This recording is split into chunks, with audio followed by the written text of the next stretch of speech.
Global সমুদ্র ফ্লোটিলার শেষ জাহাজটি আটকে দিয়েছে ইসরায়েলি বাহিনী। দ্য মেরিনেট নামের নৌযানে থাকা ৬ অধিকার কর্মীকে তুলে নিয়ে গেছে দখলদাররা। ফ্লোটিলার আয়োজকদের দাবি, আন্তর্জাতিক জলসীমায় অবস্থানকালেই জাহাজটিকে জব্দ করা হয়। RICL TMX, যুগের পর যুগ স্থাপনা থাকে মজবুত।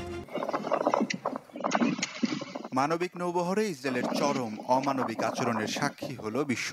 গাজার উপকূলে পৌঁছানোর আগেই সমুদ্র ফ্লোটিলার সবশেষ নৌযানটিও আটকে দিয়েছে দখলদাররা।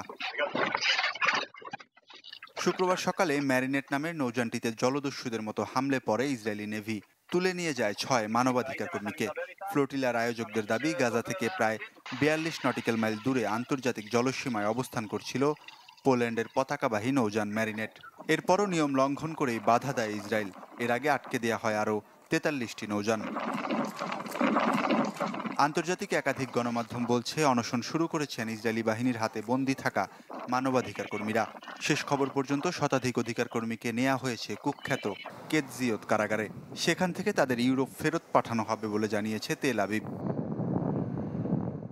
ইসরায়েলের পররাষ্ট্র মন্ত্রণালয় দাবি করেছে, সক্রিয় যুদ্ধক্ষেত্রে প্রবেশের চেষ্টা করায় আটক করা হয়েছে অধিকার কর্মীদের। তবে ফ্লোটিলা ট্র্যাকারের তথ্য বলছে, আন্তর্জাতিক জলসীমায় থাকা অবস্থাতেই হামলা আর ধরপাকড় শুরু করে আইডিএফ। তেল আবিবের দাবি, এসব নৌবহরের সাথে সম্পর্ক আছে হামাসের, যদিও এর পক্ষে কোনো প্রমাণ দেখাতে পারেনি তারা। ত্রাণবহরের ওপর এমন আচরণে এরই মধ্যে কূটনৈতিক চাপে পড়েছে তেল আবিব। আমরা যেটা জানতে পেরেছি যে ইসরায়েলের আগে সমুদ্র ফ্লোটিলার অন্যান্য যারা ছিল তাদের সবগুলি জাহাজকে আটক করেছে। এদিকে শেষ ভিডিও বার্তায় ইসরায়েলি আক্রমণ আর আক্রোশের শঙ্কা জানান ফ্লোটিলায় অংশ নেয়া বাংলাদেশি অধিকার কর্মী শহীদুল আলম। এ সময় আন্তর্জাতিক জলসীমায় নৌযানগুলোর ওপর ইসরায়েলি বর্বরতার বর্ণনা দেন তিনি। লড়াইয়ের সময় এখন ওয়ালিউল্লাহ ফারুক, চ্যানেল 24।